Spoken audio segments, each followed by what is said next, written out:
ሰላም የቻናሌ ቤተሰቦች፣ ዛሬ ከወትሮ በተለየ መልኩ ስለ ንስር ካሉ አፈ ታሪኮች ሁሉ ልብ የሚነካውንና ትልቅ ትምህርት ያለውን ታሪክ ላጫውታችሁ። ይህ ታሪክ የህይወትን ፈተና፣ የመለወጥን ህመምና በመጨረሻም ድልን የሚያሳይ የንስርን ህይወት ምስጢር ይተርክልናል። በጥንት ዘመን ሰማያትን ለብዙ አስርተ ዓመታት የተቆጣጠረ በክብሩና በኃይሉ የታወቀ አንድ ታላቅ ንስር ነበር። በሰማይ ከፍታ ላይ ሲያንዣብብ ከሱ በላይ የለም። ወፎች ሁሉ ይፈሩታል፣ የሰው ልጆች ደግሞ ያደንቁታል። ህይወቱን ሙሉ በነፃነት በረረ። በሰላ አይኖቹ አደኑን ከሩቅ አየ፣ በጠንካራ ጥፍሮቹም አነሳ። ነገር ግን የጊዜ መንኮራኩር ዞረ። ከ40 ዓመታት በላይ በኖረው ህይወት ጉዞ አሁን የእርጅና ዳው የተጫጫ ነው።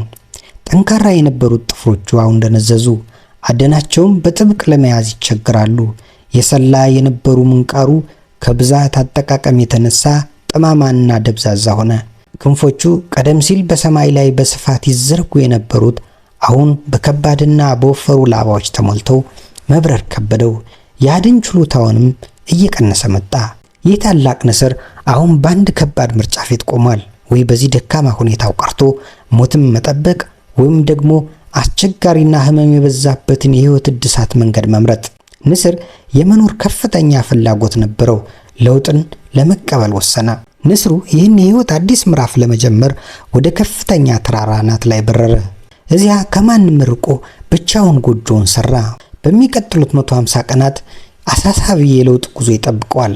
ንስሩ በድንጋይ ላይ መምታት ጀመረ። የምንቃሩን ጫፍ ደጋግሞ በህመም በድንጋዩ ላይ እየመታ ይሰብረዋል። አሮጌውን የደነዘዘውን ምንቃሩ እስኪወድቅ ድረስ ደጋገመው። ያለ ምንቃር ምግብ ማግኘት የማይችልበት ሁኔታ ውስጥ ገባ። ህመሙ ከባድ ነበር። ረሃቡም ታላቅ። ትዕግስትና ጽናት ብቻ ነበሩት። በመጨረሻ አሮጌው ምንቃሩ ሲወድቅ ደም እየፈሰሰም ቢሆን አዲስና ጠንካራ ምንቃር እስኪያድግለት ድረስ በትዕግስት ጠበቀ። አሁን አዲስና ጠንካራ ምንቃር አግኝቷል። ቀጣዩ ደግሞ የደነዘዙት ጥፍሮቹ ናቸው። በአዲሱ ምንቃሩ አንዱን ጥፍሩን በሌላኛው ጥፍሩ እያፈራረቀ እየነቀለ ያስወግዳል። ጥፍሮቹ ሲነቃቀሉ የሚሰማው ህመም አጥንት ድረስ ዘልቆ የሚገባ ነበር። አሁን ያለ ጥፍር መከላከልም ሆነ አደን የለም። ይህን ህመም ተቋቁሞ አዲስና የተሻለ ጥፍሮች እስኪያድጉለት ድረስ ታግሶ ጠበቀ። አሁን ንስሩ አዲስ ምንቃርና ጥፍሮቹን አግኝቷል። በመጨረሻ በአዲሱ ጥፍሮቹ ሰውነቱን የከበዱትንና መብረር እንዲቸግሩ ያደረጉትን ያረጁና የደከሙ ላባዎችን በሙሉ መነቃቀል ጀመረ። ላባዎቹ ሲነቃቀሉ ሰውነቱ ይዳብራል። ንፋስ በቀጥታ ይዘልቀዋል። ለብዙ ቀናት ያለ ላባ ለቅዝቃዜና ለፀሐይ ተጋልጦ ደካማ ሆኖ ይቆያል። አዲስ ለስላሳና ኃይለኛ ላባዎች እስኪያድጉለት ድረስ ይጠብቃል። 5 ወራት አለፉ። የህመም የትግልና የብቸኝነት ጊዜ አልፈዋል። አሮጌው ንስር ሞተ። አሁን ግን አዲስ ኃይለኛና ወጣት ንስር ተወለደ። አዲስ የተሳለ ምንቃር፣ አዲስ የብረት ጥፍሮች፣ አዲስ አንጸባራቂ ላባዎች አግኝቷል። ከ40 ዓመት በኋላ ከፍ ያለውን መስዋዕትነት ከፍሎ ራሱን አድሷል። በዚያን ቀን ንስሩ ወደ ሰማይ ከፍ አለ።